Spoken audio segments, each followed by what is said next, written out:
Now I will show you how to rename the tab. From the beginning of the lectures, I will create a new tab.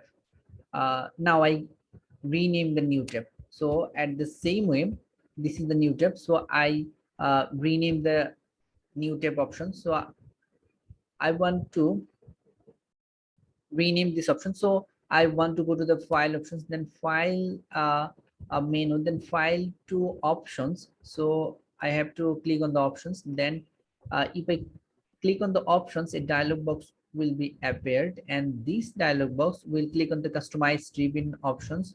So from this ribbon, there are two customized ribbon. One is the popular comment, and one is the main tab. So in here, the main tabs options, there is a new tab available which will be created the previously. So in new tab, I have to click on one click on new tab. Then this new tab will be renamed. In here, the left side, right side of the customized ribbon, I will rename the new tab. So click on the new tab.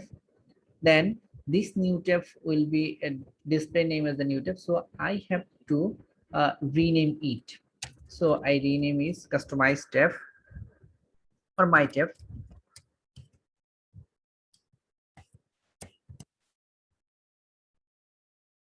My tab.